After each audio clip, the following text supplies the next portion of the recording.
Hello and welcome to the two-man power trip of wrestling on the latest podcast. I'm your host, JP John Paz. With me today, of course, is a former WWE World Heavyweight Champion. He's the former head writer of the WWF. He is Mr. Vince Russo. Vince, welcome back. How you doing? What is going on, John? How are you, bro? Doing good. Are you staying relevant lately? Have you been getting in any I am trouble? What's trying, going on man. with I you? am trying to stay relevant, bro. I'm thinking of dyeing my hair. That seems to be the in thing to do now. But yeah, trying my best to stay relevant. Anything going on wrestling related? Have you gotten in any Twitter arguments with anybody? Have you gotten No, any? bro, I said about 3 weeks ago that I was no longer tweeting about wrestling anymore ever again, and I have not. Why is that? It's not worth it dealing with the wrestling marks, bro. Like they are out of control, bro. They are the lowest form of people I've ever seen in my life, and I'm just done with it, bro. There is nothing you can say without these people coming at you and attacking you. So I said, real simple, bro. You want to hear what I have to say about wrestling? You can go to russos.com. You can go to patreon.com/Russo TWC. I am not talking about wrestling at all anymore on any free platforms. What happened? What was going on? Like somebody did something, or just a whole group of Bro, I don't people? even remember what it was. It was something as ridiculous as I was actually putting somebody over, literally putting somebody over, and I got attacked by wrestling marks. And I'm like, if I'm at the point where I'm actually putting someone over and they're still coming at me, I need to completely cut it off with these people. Yeah, that's kind of strange. If you're being positive and then they're being negative, very strange. Who are you putting over? I can't even remember because it literally was about 3 weeks ago. I mean, it was a while ago where I said, that's it. You're never ever going to see me post on here about wrestling again. So are you still watching? Are you still following? Or are you still keeping up? I'm doing my Raw thing, I'm still doing my thing. Yeah. What have you thought about Raw lately? Bro, I said it after the last pay-per-view, whatever the last pay-per-view was. I said, bro, they're going to go into maintenance mode from now till WrestleMania. What they're going to do is they're going to give people wins, and that's going to be their way of building people going into WrestleMania. But they're strictly just, it's going to be maintenance. And really, bro, that's all it's been. What do you mean by that, though? Like just maintenance and Dutch Mantel used to say this all the time, and I love Dutch to death, but we disagreed on this. Dutch Mantel always used to say, all you have to do is maintain an angle. In other words, Dutch used to say that, the angle is shot, so you don't have to do anything else. The angle's already shot, so all you have to do is maintain it. That's not my philosophy. If the angle is already shot, you got to keep building that angle, bro. You just don't, okay, we shot the angle. That's it. Now we're just on cruise control. I believe once you shoot the angle, you've got to keep building that angle. A Cody Rhodes win over LA Gear does nothing for his match at WrestleMania. The week before, I don't even remember who he had a match. That does nothing for WrestleMania. Absolutely nothing. If I am writing, I am building him and Roman Reigns every single week till we finally get to WrestleMania and they blow the roof off.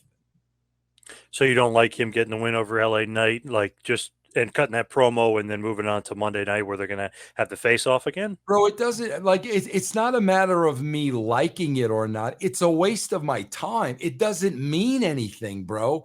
If I've got USA Team USA in the World Baseball Classic on the other channel, and I'm watching Cody Rhodes and LA Knight, where I know Cody Rhodes is going over. Why am I watching that? Give me one single reason why I'm going to watch that match over the World Baseball Classic. Why? It doesn't mean anything. Bianca Belair and Chelsea Green. Okay, bro. Bianca's going over. And then Oscar's going to come out after the match and they're going to do really weird things. How does that build to WrestleMania? None of it builds to WrestleMania, bro. It's all nonsense and it's all maintenance. And there's just absolutely no reason to watch these shows. What would you do instead, though? What would you have these guys do? I would keep building the angle, bro. I would keep building the angle. If anything, I would definitely build heat. You got to get, bro, pay-per-views were all about the baby faces getting their comeuppance. Heat, baby, pay-per-view baby face goes over. Bro, it's been that way since Bruno. I started watching with Bruno. So from Bruno to Backlund to Hulk Hogan to everybody else in between, that's what you did, bro.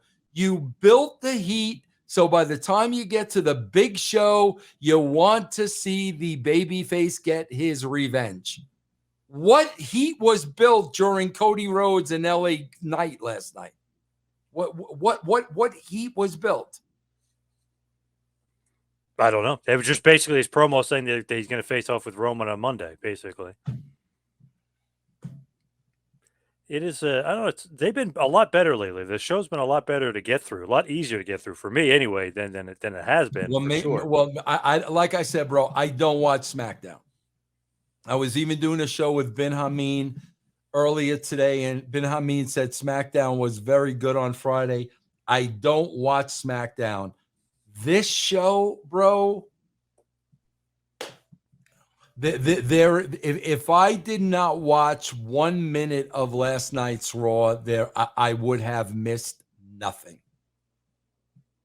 So you're not looking forward to Cody and Roman? I'm not watching WrestleMania. I got zero interest in WrestleMania. Are you kidding me, bro? Like, seriously? I'm not watching 30 seconds of WrestleMania. I could care less, bro.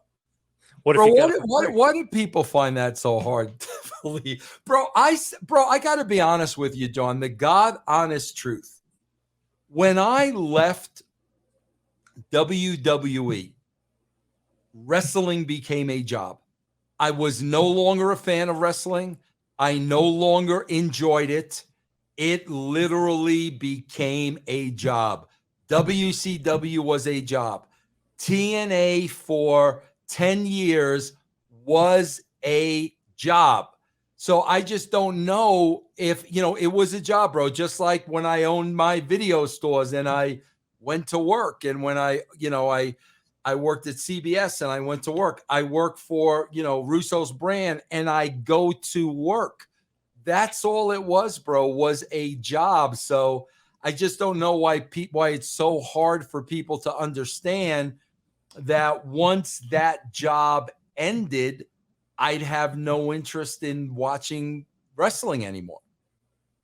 To me, it's like Super Bowl. You got to watch WrestleMania. You got to watch Super Bowl. That's me. I mean, obviously, you're in the business. It's a little bit different for you, but for me, there's certain events I always try to watch, no matter what, even if it's not that good or compelling.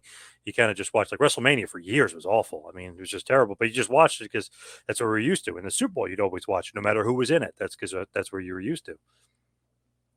So you're not interested at all in Cody and Roman. You don't like the build at all. You don't like the promos at all between the guys. I'm just not interested. There's no interest. I'm not in, bro. I'm watching 3 great shows right now. Three really great shows. First of all, I got and see, bro, I'm honest across the board. I'm watching the World Baseball Classic, and what sucks about it is, bro, in these freaking early rounds, bro, 85% of these games are freaking blowouts.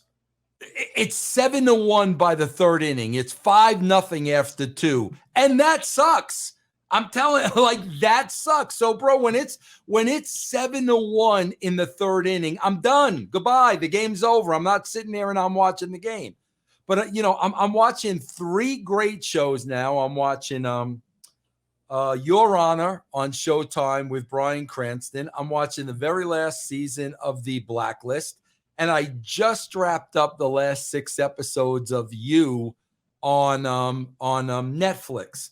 Bro, these are really good television shows. I can't wait to watch the next episode. Raw sucks, bro. Like, I swear, bro, I could tell you this without a shadow of a doubt. Of all the shows that I watch on TV, Monday Night Raw is far and away the absolute worst. I mean, the absolute worst. Bro, listen, I don't purposely lose interest. You've got to make me lose interest. And bro, listen, man, I've started watching television shows. Bro, I watched a couple of seasons of The Walking Dead.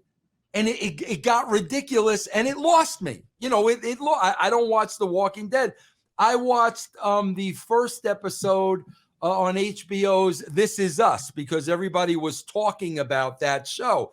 After one episode, I'm like, this show ain't for me. I'm not going to watch. And, bro, that show's done great. I mean, every episode that show has gone up. I think it's over 8 million viewers right now. It's not for me. So I stopped watching that show. So, bro, I honestly, I can't tell you the last time I was interested in a wrestling angle. Like, I can't, I honestly, bro, I can remember, man, the last thing that popped me, Chris, was God, bro, so freaking long ago. And what it was, bro, is it was an episode of Monday Night Raw, and Chris Jericho made his surprise return. This is when Jericho was still on WWE. But on top of Jericho's return, because everybody was buzzing that Jericho was going to be returning, right? Well, on top of Jericho's return, in the same exact segment, they returned Bray Wyatt. And since all the focus was on Jericho, not one person said one thing about Bray Wyatt. Bro, that was the last thing that popped me. And I couldn't even tell you how many years ago that was. You didn't even like the trial of Sami Zayn when Roman Reigns was on Raw a few weeks ago. No, you didn't like that either? Wow. Bro, John, like, honestly, bro, with all due respect, man, the bar has been so freaking lowered that now if something is mediocre, it's the greatest thing we've ever seen. Bro, I don't settle for mediocrity. I didn't settle for mediocrity when I was working. I don't settle for mediocrity on Russo's brand. I don't settle for mediocrity. I don't think the bloodline angle did nothing for me. Bro, the reality of the situation is it was the only angle going on either show. There was nothing else going on. So because this is the one angle they're doing, oh my God, it's the greatest angle we've ever seen. Really, bro? There was nothing that interested me in that angle whatsoever. And like I said, bro, I'm not going to lower my bar just because everybody else does. If I lose interest in anything, I'm not going to watch it anymore. To me, I don't know. I've been kind of liking them lately, but I see your point though, because that is somewhat true. Because I was actually having an argument with my friend because I was saying I was like, I like it lately. I like it since Cody came back. They've been good. The show's been better.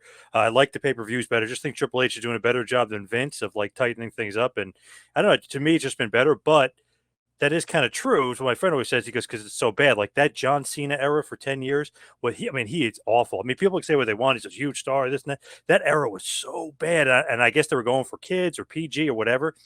That era was so bad that anything that's somewhat decent now, like it to Right. me is good Absolutely. because that No. era was so bad. And Cena was so bad as like the top guy and, getting booed by half the audience. It's just, it wasn't for me, if you will. I mean, it was for, I guess, for a different audience, but that John, was a horrible era. John, listen, you and I are both sports fans, okay? Yeah. Bro, this isn't a wrestling thing with me. This is good TV and bad TV. It's got nothing to do with wrestling. Here's a perfect case scenario. Bro, you know I'm a big San Francisco Giants fan. Okay? I watch every single Giant game. Okay? Bro, when the Giants start playing like shit, and all of a sudden they're 10 games under 500, I'm done. That's it. I'm done. I'm not. Why would I watch a team that is under 500 and has no chance of making the playoffs? What am I watching for, bro? So it really is not a anti-wrestling thing. I showed you, bro. There are shows that really grab my interest. There are shows that grab my interest for a little period of time. And there are shows that completely lost my interest. And that's, with me, that's the category wrestling falls into. I guess it's been so bad. I mean, I've been liking it. I like Cody as the top guy. I mean, Roman is great. I like him as the top guy, but I don't know. I just think Triple H has been doing a better job. Definitely tightened things up. But who knows with Vince and if he's really part of creative again, because Omos out of nowhere is wrestling Lesnar, and that is Vince written all over it to me, because Omos hadn't won a match I think in 4 months on Raw, something like that, or he hadn't even been on TV, and then all of a sudden he's fighting Lesnar. Lesnar obviously has to agree with it. He did not want to fight Wyatt. He agreed to Omos, which is a different story for a different day. But the whole thing was, it just seemed like maybe Vince was peeking its head back into things. I kind of like it when it's obvious that he wasn't peeking his head back into things, because he wasn't doing a good job in creative. What do you see, bro? That's where you and I disagree, and that's cool, and that's fine. What do you pinpoint out that Triple H is doing a better job? Like what do you point that, bro? Like I could tell you so many flaws in yesterday's show that, like, Triple H, to me, he's doing nothing. I mean, bro, we open up the show with Trish Stratus getting attacked. We go 3 hours and the baby faces never get to the heels. What? That's Triple H booking. So think about it, bro. If I'm a wrestling fan and I see that off the bat, and now I'm watching the television show, and 3 hours later, that's not paid off, then you got Cody cutting a promo saying, if I want to help Sami Zayn, I'll help Sami Zayn. If I want to help Kevin Owens, I'll help Kevin Owens. Okay, bro. So at the end of last week's show, Sami Zayn is getting his ass kicked and Cody Rhodes makes the save. At the end of this week's show, Kevin Owens is getting his ass kicked, but Cody Rhodes, who says, I'll save who I want to save, doesn't come out for the save this week. That makes no sense to me. Doesn't that tell you something, though? That he didn't, but he didn't want to save him. That's the whole thing. He wanted to save. He's a baby face, bro. What baby face doesn't want to save another baby face? He's supposed to be a baby. We're supposed to be cheering for this guy at WrestleMania. What? Then that whole Oscar, Bianca Belair laughing and blue teeth and dancing. Bro, what? That's good? I don't like the woman stuff for the most part. Some of that stuff is terrible. Yeah. You totally 1000% made Brock Lesnar look like a pussy? Bro, I swear to God, I've been watching Brock for a lot of years.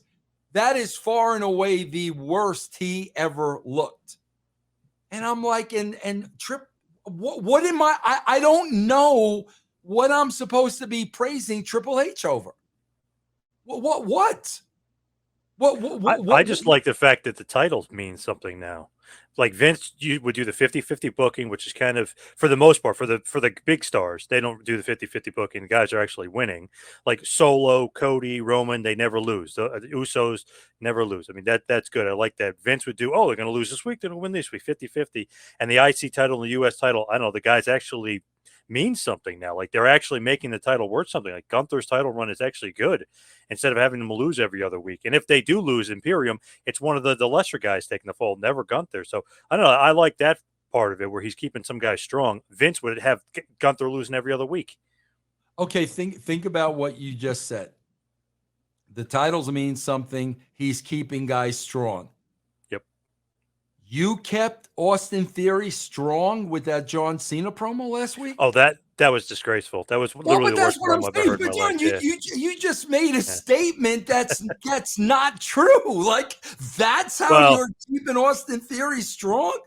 Well, to be honest, I don't know what the hell Cena was doing. It honestly seems like he just kind of went off on his own thing. I don't know why. That didn't seem like something Triple H was saying, like, I have big plans for this guy. I'm pushing this guy. The guy's doing press conference, this and that. And all of a sudden, Cena comes in and says, I don't know where that came from. That was the worst. Maybe the worst promo I've ever heard in my life.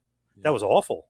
I think it came from, bro, you've got all the veterans that feel the exact same way John Cena says, but because of their respect for the business, because of the respect they have for Vince, they will never, ever publicly say it.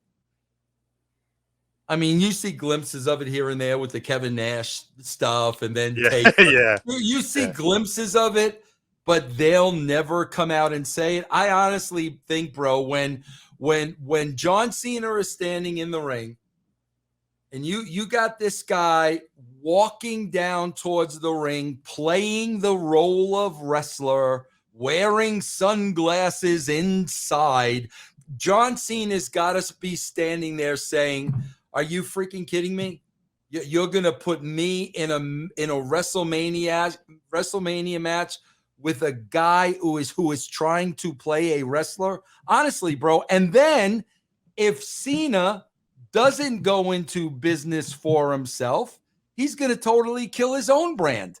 Now, I do believe if it was something Cena believed in 100%, no doubt in my mind, Cena would have stood there and put the guy over. No doubt in my mind. But it was clear to me, John Cena does not see anything in this guy. And like when Cena even said, bro, nobody cares. I was saying that every single week about Austin Theory.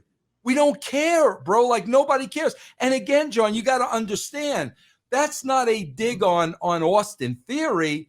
They've not given me any reason to care. The guy's gimmick is he's a wrestler. That's his gimmick, bro. There's 100 other wrestlers on the card that I don't care about. Now, if you go back even before the Attitude Era and you put guys that were like in the Theory role, I would say a Kurt Hennig was in the Theory role.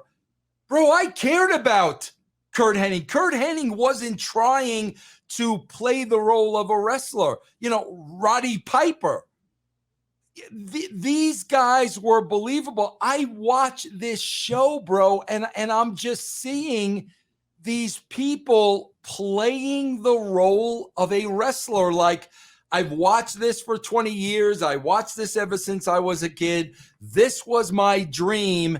And they're playing out what they saw on TV, and none of it is believable, bro. None. You got Ali in the back yesterday wearing a ski cap and sunglasses at the same time. So I'm like, bro, what is? Are you hot? Are you cold? Why are you wearing sunglasses inside? Why are you wearing it? You are trying to be cool. And you're coming across, bro, as a guy who's trying to be cool. That's exactly how you're coming off, bro. That's why nobody cares. And and the Gunther stuff and all that, bro. Like I said, I don't watch SmackDown. I don't comment. I can't comment on anything I don't see, so I don't watch that show. I was not a fan of that Cena promo. I felt like he buried everybody on that one. That was not a good one for sure. With Austin Theory, I don't know. There's potential there. The gimmick, I don't like you said. I quite I don't get it, but there's potential with him for sure. It's almost like Cena in 2002. He had no gimmick or whatever. He was just kind of there, but you could see the potential in the guy. Yeah, bro, I didn't see the early years of Cena at all. I didn't watch any of that stuff. I don't know. I feel like I don't know the Cena era of the business. People were like, "Oh yeah, that less and less people." That led to that huge less and less people watching. You could say they went PG or whatever. He's the face of it, so he's the reason why they were down so much. And now they're starting to make a ton of money, and he's coming back for cameo appearances, and he's doing okay. But promo is awful. Yeah. And he did just come out and say he loves Vince McMahon. So I thought that was kind of a weird thing to say too. Did you see that? I just saw the headline right before I came on the show, but I didn't read the story. So he said that we're all imperfect. Nobody's perfect. We all made mistakes. I feel like people are going to go crazy that he's minimizing some of the things that Vince got in trouble for. But he goes, "I love the guy. I can't not love the guy. I love the guy." So I don't know. To me, I'm kind of surprised Cena said that. I think it's I think it's telling when Cena's saying, we're all not perfect, we all make mistakes. I agree with that 100%, bro. We all F up. Like, no, we are sinners at our core and we all mess up. I just find it kind of sad that Cena is saying that. I've not heard Vince say that one time, bro. That's what makes me laugh. I've not seen. I think if Vince McMahon said, "You know what? I effed up, man.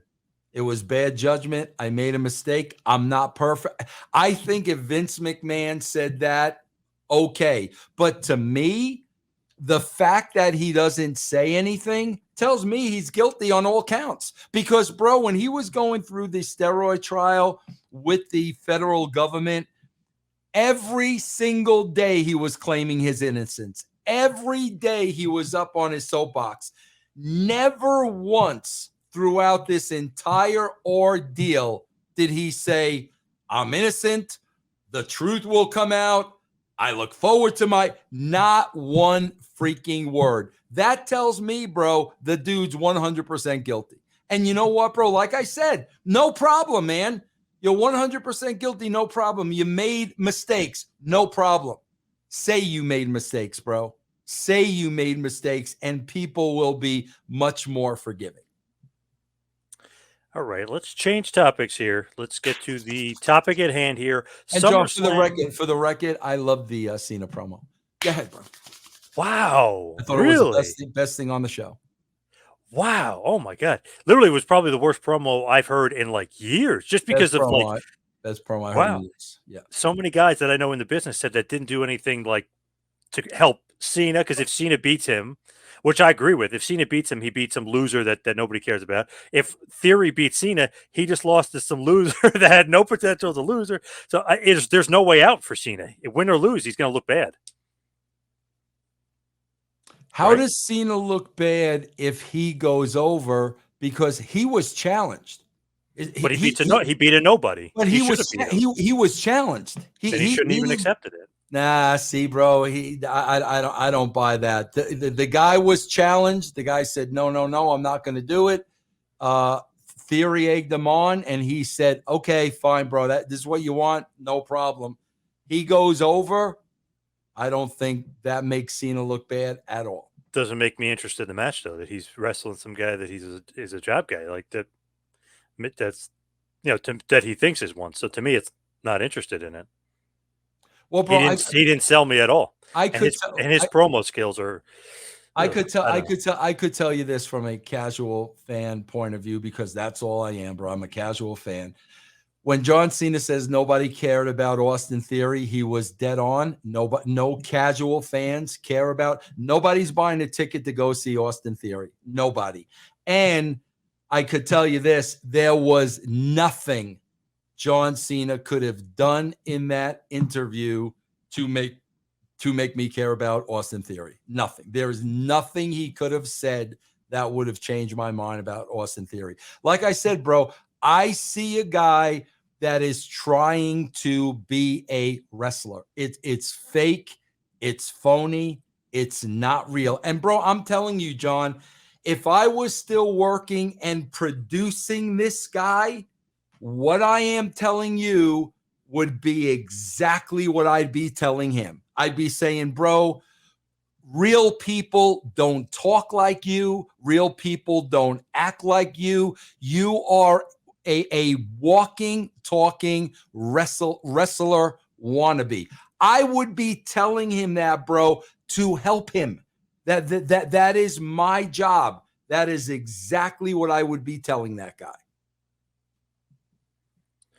I don't know. To me, though, I'm like less interested than I would have been before. He could have just said, "I don't know. You remind me of me in 2002 when I was a wannabe and trying to get my footing." You know what I mean? And I'll give you the rub, kid, or I don't know, some bullshit like that. But the way he went about it, I just didn't like it. But hey, to What each their own. about John though? What about what about if Cena was trying to give him a wake up call?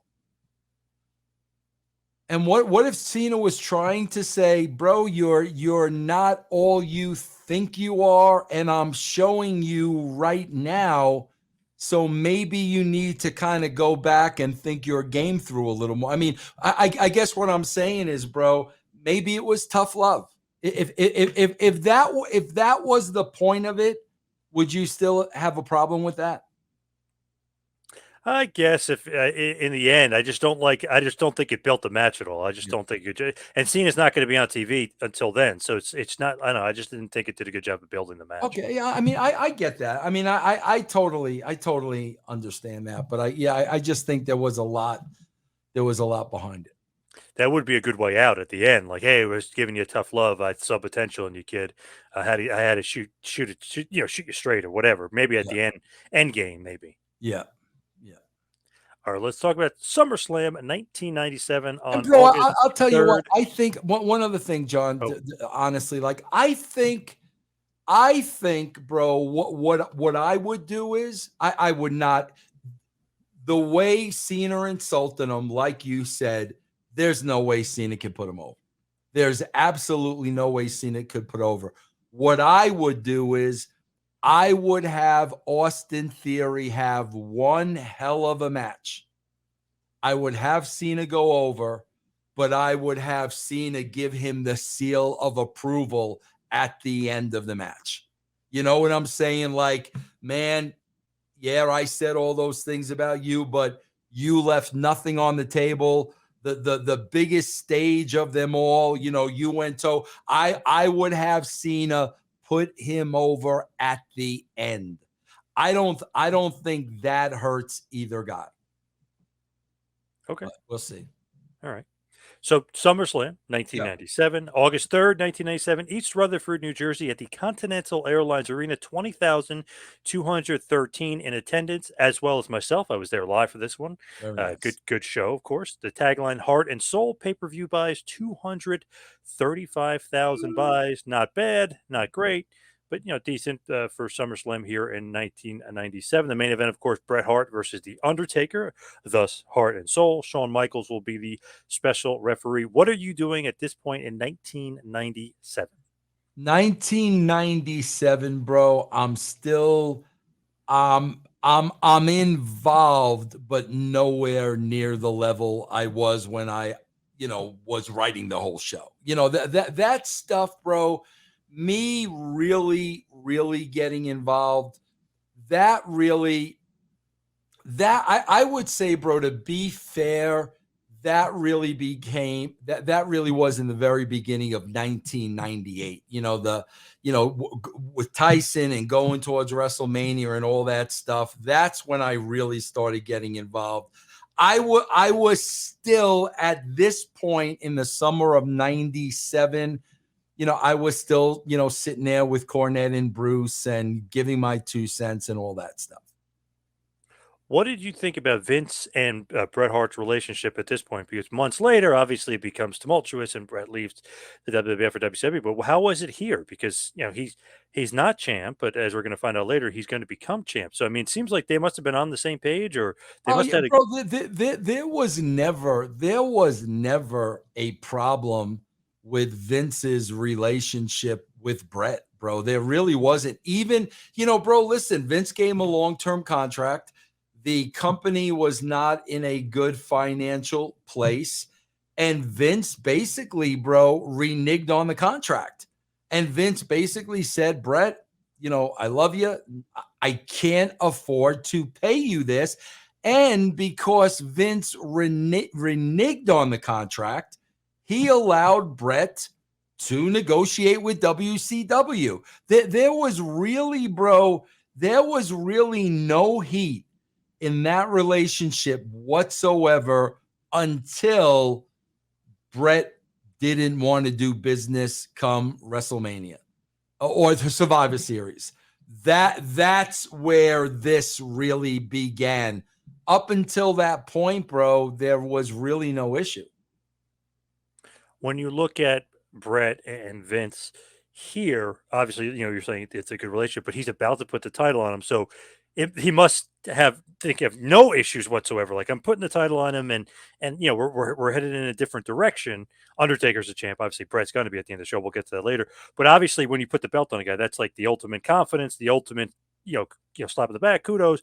Like, I trust you. Have faith in you. You're the guy right now. Yeah, well, bro, even when he gave him that big contract, Yeah. that's why he was giving him that big contract, bro. Vince didn't believe for a second I'm going to give Brett this big contract and then find out a couple of months later I can't afford, because that makes Vince look weak and that makes Vince look really bad. And Vince does not want to look in that light. So like I said, bro, it really wasn't until we started getting into Survivor Series.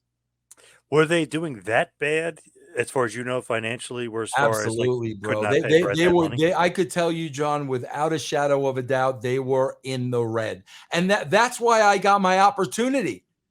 Vince didn't know what else to do. Like, he was surrounded by the same guys, the Pritchards, the Pat Pattersons, all those guys, and they were doing the same thing.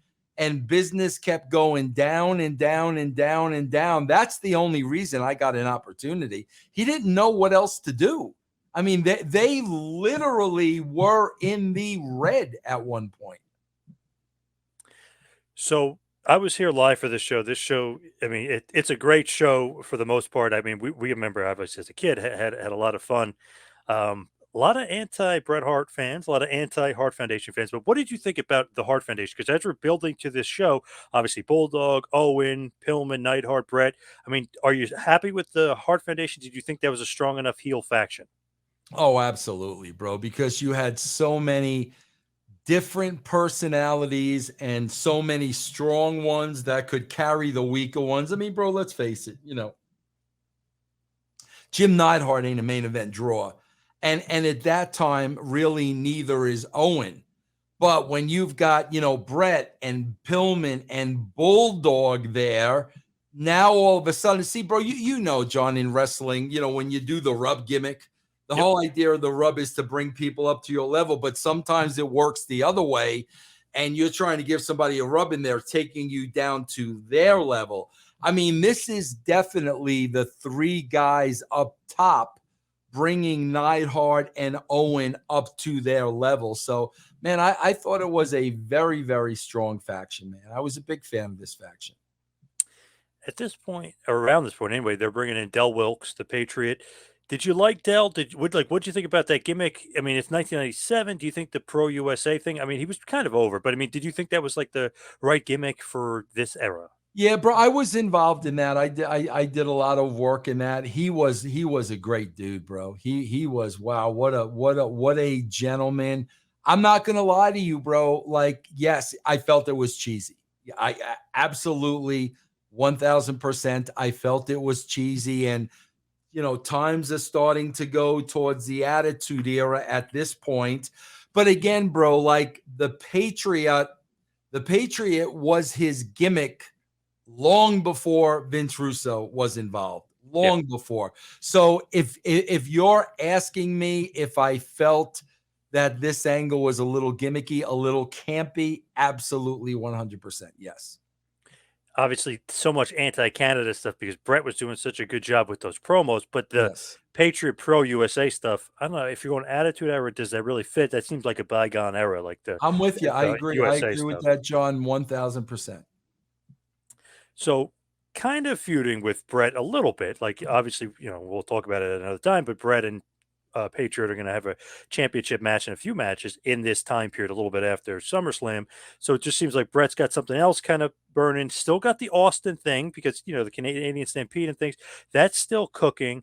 And then he's got Undertaker. Do you like Bret Hart or maybe even the heel, like having a few different storylines, not storylines, but a few different things going on all at once? Because it seems like Brett's, and he still hates Michaels too. So there's a lot going on with Brett. Yeah.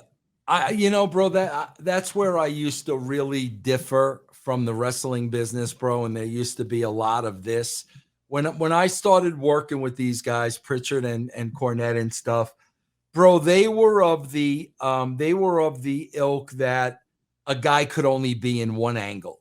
But I got to be honest with you, John. Their stance or their defense of that would be that it would be too confusing for the audience if they were involved in more than one angle. Whereas, like, I kind of felt like, bro, the audience isn't a bunch of idiots. If it's explained why Brett's attention is, it will be fine. But again, bro, it really went back to the old days of Carney, where they're gonna eat whatever we sell and they're gonna like it. Whereas you could only be in one angle because that's all the audience would understand. That used to drive me nuts. But back then, bro, that was really the mentality. I like that because then it's like Brett can go in this direction, go in that Right, direction. He's got a right, problem with this guy. He's got a problem with right. Michaels. His problem with Austin was never resolved. I mean, kind of because they had that big kind of match on Raw where Austin beats the living shit out of him. Brett's injured, but it's like an ongoing thing. Like they could continue that. The Yeah. Undertaker is obviously a problem for Brett. Michaels is a problem. Well, I well, like that. John, think about it in your everyday life. Think about it in your everyday life. You've got a lot of people in your life, okay? And there are different things going on with different people. It would literally, John, have to be you got one person in your life and your focus is 100% on that person. No, that's not real, bro. It's you may be arguing with your wife and on good terms with your best friend. A week later, you could be arguing with your best. It doesn't work that way with real people, man. There's always dozens of things going on with relationships. It's a good point. Yeah, makes it more realistic for Yeah, sure. man, absolutely. So let's start with the card. Mankind defeated Hunter Hearst Helmsley with China by escaping the cage in a steel cage match. Of course, the match goes about 16 minutes, 30 seconds. Pretty good cage match here. A little bit of an homage here with Foley with Superfly Jimmy Snuka. Obviously, he was a big fan, but he kind of teases a little bit of dude love as well with this match. And I know he plays both characters, obviously, but he was kind of channeling his inner dude love when he defeats Hunter Hearst Helmsley. This is a feud, and we talked about this a bunch. They had constant matches, constant feuds, and those still going to have a match next month as well in September of '97. Do you like that? Like the long feuds, keep it going. Foley kind of paying homage, a little, obviously As tag champ as is dude love it, paying John, homage to Superfly Jimmy Snuka. John, I don't mind that at all, as long as you could keep it going. Because there's a difference, John, between keeping it going and it being interesting and dragging it out. Bro, I honestly believe, and I've said this a million times before, Eric kind of ran into a brick wall with NWO. They didn't know where to go anymore. So it was getting watered down, drug out, Yep. NWO blue, red, this, that, and the other thing. Bro, that gave us our opportunity to kind of sneak in the back door. So if you can keep it going and keep it interesting, bro, I say keep it going as long as you can. But John, I got to tell you, man, when you're writing, you know when it's end game. You really know when it's time to end this. The people have had enough. We've reached the climax. You kind of know when it's time to wrap something up. So basically continue on the feud, but Mankind gets the win over Triple H in the cage. The next matchup, Goldust with Marlena defeats Brian Pillman in about 7 minutes or so, 7 minutes 20 seconds. Okay, match here could have kind of been better from both. Pillman was a little off here. I know obviously he would pass away not that long after this, but and they would continue this feud. Did you like the whole like Marlena's dressing like Pillman? He's dressing her, kind of slutty, and him trying to steal Goldust's wife and that seems much more attitude era, much more like of your vein of like, man, this is very controversial storyline, Yeah, really. bro, I was doing these vignettes with Brian and Terry. I know I was doing this, and I will tell you why, John. There are two things that really stand out in my mind. Bro, number one, Terry's married to Dustin at the time. And Yep. bro, I'm literally in a hotel room where her and Pillman like are in bed together. John, I had no idea they had a previous Yeah, I relationship. was gonna say, yeah, yeah, I didn't know. yeah. She bro, literally, I think when we had them in bed together, after that, she smartened me up. Bro, I had no idea. And I don't know, John, I'll be honest, I don't even know if I would have suggested that had I known that. I don't even know. But two things come to mind. Number one, bro, I had no idea they had a relationship. Number two, bro, I can remember driving them to whether the hotel we were going to or wherever we were going to shoot this stuff. Bro, I can remember Brian sitting next to me in the passenger seat. John, he was in so much pain, bro. Like so much pain. And you know how wrestlers are, bro. He wasn't selling anything. I mean, you know how they are. Yep. But bro, I could tell by his face, whether it was the ankle, whatever was going on at that time, the guy was in a tremendous amount of pain, bro. So Goldust gets the win there. Obviously, that storyline gets furthered and continue like you're talking about. They kind of amps it up, and Marlena becomes Pillman's manager, and at one point, really Pillman has to wear a dress, but that's kind of a little bit after that. But just interesting with what's going on with that feud. That one continues as well. The next matchup, the LOD Legion of Doom, Hawk and Animal defeat the Godwins, Henry O and Phineas Godwin in about 9 minutes. Okay, match. Finally, though, glad to see LOD get some wins because I know for whatever reason at some point they just start losing like crazy. But at least here they get the wins, and obviously I remember they were still over pretty damn big, yeah, especially in the New Jersey crowd in 1997. Just felt like LOD sometimes didn't get the best treatment from the WWF in Yeah, this era. John, again, I really think that goes back to the issues Hawk was having at the time. I really do, bro. Bro, they're not gonna push somebody they can't trust. I mean, Yeah. they're not going to do it. And I think that had a lot to do with the position LOD was in. So then the next match up, the British Bulldog Davy Boy Smith defending his European Championship, defeats Ken Shamrock by disqualification, so he retains his title. 7 minutes, 30 seconds. Pretty good match here for the most part. Nothing crazy to write home about here, but Bulldog and Shamrock here for the European title. Does that do anything for you? Bulldog Shamrock European title? That does, bro, just because of the physical, appearance of both men. Yeah, see, Right. like something like that, I'm interests me in it, because again, I'm looking at a match like that, and you can't call a clear cut winner. I mean, they're both, I mean, ridiculous physical specimens. So I like matches like that are not just really predictable.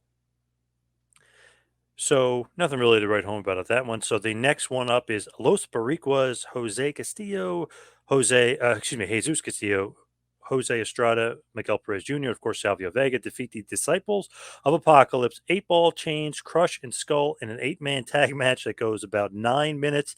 This one just felt like I don't know. Is it really pay-per-view worthy? Is it not? No. With Los Bariquas and Disciples of Apocalypse, whose idea was kind of breaking them off into factions? Remember, because of course they were all part of Nation Yeah. Domination together, meaning Savio and Crush. Then they decided to create their own gimmicks, Disciples of Apocalypse and Los Bariquas. Whose idea was the Bro, I faction warfare wasn't. here? I mean, I was not, John, a fan of the tag teams during this time. I'm not a fan of the Godwins.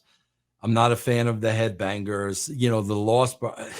I just, to me, bro, there were just a bunch of middle of the card tag teams that were just not over. And you know, I wasn't a fan of this stuff, bro. But you know, again, I'm not putting the heat on anybody, but this is all stuff that was already in existence when I started getting involved. But I wasn't a fan of any of this stuff, bro. This was all, you know, mid card stuff, and you know, to me, you know, nothing against any of these guys, but this is channel changing stuff to me. Me too. Wasn't very interested in that whole feud and storyline, and like the I nation agree. is feuding with the Bariquas, and it's like a race war thing, and the whites are the DOA, and I the agree. Bariquas are Spanish, and the blacks are I nation. agree. I wasn't really into it. I agree. Who was kind of behind booking that? Who like wanted the faction warfare stuff? That was, I mean, yeah, yeah, well, you know, bro, like I said, it was Pritchard and uh, um, Pat, Cornette. but Oh, at this time, it's probably Pritchard and Cornette. okay. So then next up, Stone Cold Steve Austin defeats Owen Hart and wins the Intercontinental Championship in 16 minutes. It was a good match up until it was actually a really good match up until the pal driver Mm. with Owen and Austin. They kind of waste some time, and Austin somehow, even though he's basically almost paralyzed, was still able to get him with that fluky roll up pin. I guess for whatever reason they didn't want Austin to lose, or they didn't want to DQ, or they didn't want to change the finish. Austin said he could finish the match. Owen just kind of falls backwards, and they do the roll up.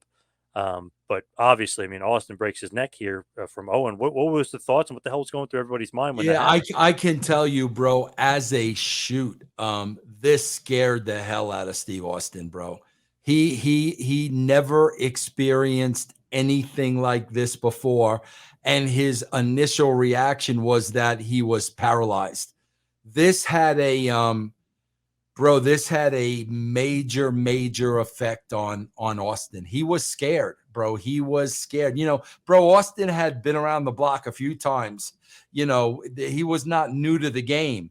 And you know, he had a long career prior to this, and never did he experience it. Bro, that's the things with those what do they call it? What do they call those? Stingers. That's Yep. the thing with those. You think you're paralyzed, bro. There's a moment where you can't move anything.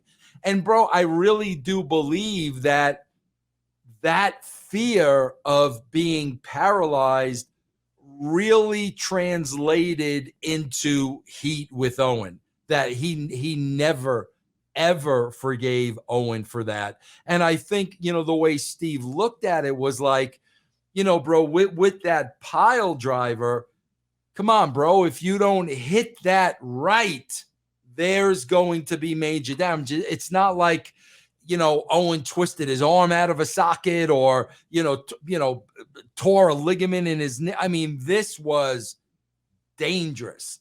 So I could tell you, bro, this really shook Austin. And bro, this probably had some effect on how Austin worked going forward. Definitely changed his style quite a bit. Became much more of a brawler, much more the WWF main event style too. Yes, yes. But was there any thought of like, did he really need to continue the match? Like they weren't going to stop the match though. Like he wanted to continue and finish it. That I don't know. I'm John. All that is taking place at the gorilla position, and that's not where I was during shows. So I have no idea with that. Man, just a brain fart by Owen with that pile driver. I would assume. I mean, I don't, bro. Listen, if you know Owen, he ain't gonna do. Right. He's not that guy. I mean, if it were somebody else, I'd say, but not that guy, bro. Not that guy.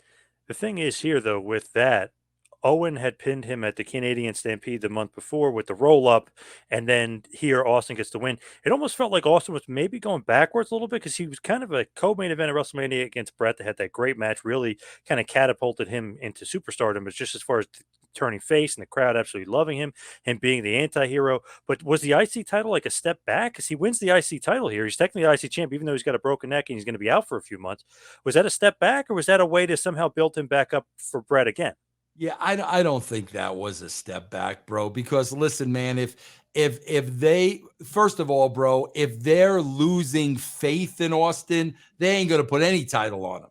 So Right. I think it was I think it was designed to just keep him in the picture strong. I don't think it was a step back at all. No, Just no, not ready no, for the main event, meaning. yeah. No, nobody was losing faith in Austin, bro. He Nobody. was the most over guy when I was there, most over guy in Yeah, the show, for yeah, sure. absolutely. Yep. That was just interesting. It was like, wow, maybe then it's Austin versus Brett. Like, maybe that's what they're leading to because it just Yeah. seems like he's wasting a little time with Owen. Not wasting time, but it seems like he's definitely going to beat Owen. Like, oh, where does he go next, kind of thing. Yeah. Yeah. Hit the broken neck and that kind of storyline, and that's kind of a different story for a different day. We'll get into that maybe in a later week with Austin. But when he gets to the back though, it was everybody like scared shitless that he really broke his neck, that he was done. Well, bro, with the stinger, it wears off kind of quickly. So we knew he wasn't paralyzed. That was the good news. But you never know, bro. You're never gonna know the extent of an injury like that till you get him in an MRI and all that. So I think it was a relief, that he was moving his hands and his Yeah. arms and his legs, because that was the initial fear. So as far as like the main event is concerned, it's Bret Hart. He becomes number one contender. He's going to challenge Undertaker for the title. We find out in the weeks building up that Shawn Michaels is going to be the special guest referee. Kind of adds a lot of intrigue to that match because it's like, I don't know, Michaels. I know he has an issue with Undertaker, not really, a little bit. I mean, we're kind of teasing a little bit something there, but not much. But he just hates Bret Hart. Like that's the real issue. So I couldn't stop laughing. People are, when Bret Hart comes down to the ring, the amount of heat he got was insane. They're throwing trash and all this other stuff. And my buddy, we were sitting in a different section. He was sitting near the front row, and Bret Hart was giving everybody the finger. So he goes, "Oh man, Bret gave him the finger tonight." We're like, "Wow, it's amazing. What did you do?" He goes, "Nothing. Everyone around me was throwing stuff at him. I wasn't doing anything." Right, right. So me and my friends were like, "So he wasn't giving the finger to everyone else that was throwing stuff at him. He was giving it to you, who was doing nothing." Yeah, He's yeah. such a dope. But I was like, "Wow, what heat though?" Because that's like NWO stuff, or like very rare you see trash and stuff. I mean, Very they rare. hated Yeah. Bret Hart. Yeah, very rare. Yeah, man. Yeah, I remember, bro. That's the one thing I remember about that Hulk Hogan night. I remember the trash, bro. Yeah. That's the one thing I remember, Yep. man. Yeah. So Bret Hart's going to end up defeating Undertaker in a very good match to win the WWF Championship. The match goes just about 28 minutes.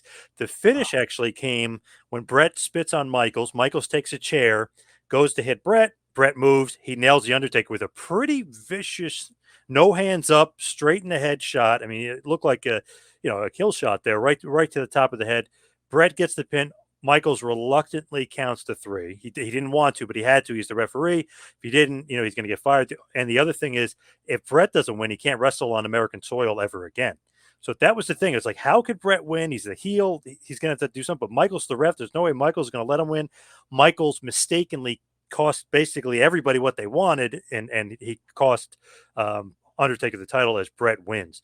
Do you like how you guys set that up? And really, Yeah, bro, I swear to God, I think I may have had some involvement in that finish. I really think I do. Because, bro, at that time, bro, I'm probably working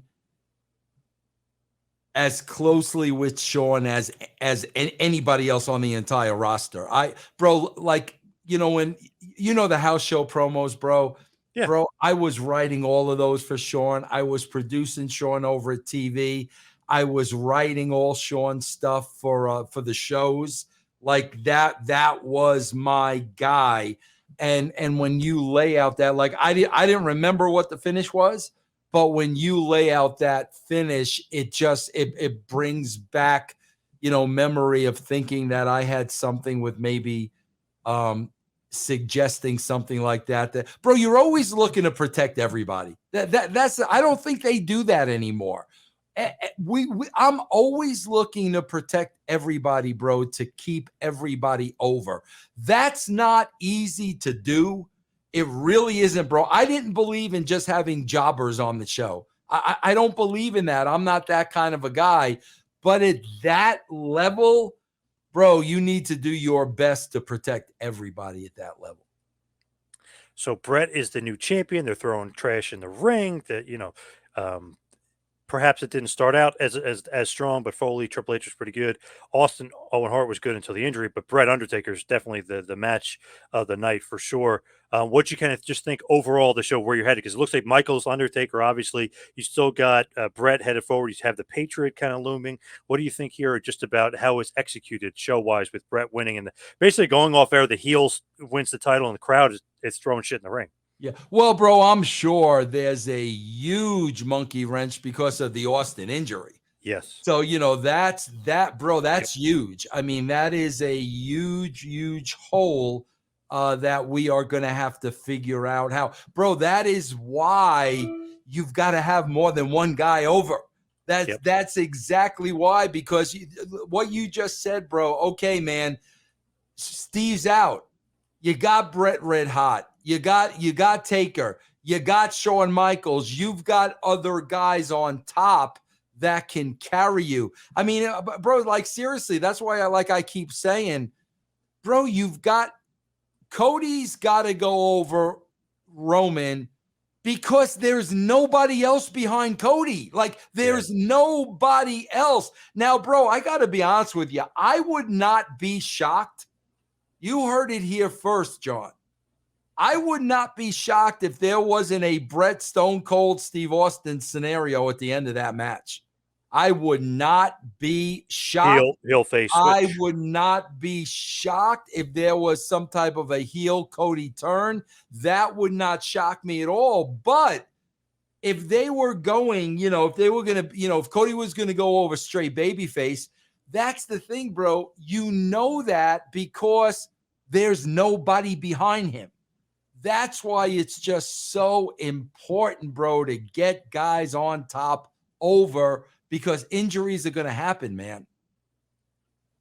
So definitely headed forward with Brett and Michaels versus Undertaker for sure, but Austin's injury definitely looms large here. Is going to become much more of a talker, much more attitude over the next few months. But let's hit the plugs. You can follow me on Twitter and Instagram at 2Man Power Trip. Check the website, tmptempire.com. Vince, what do you got?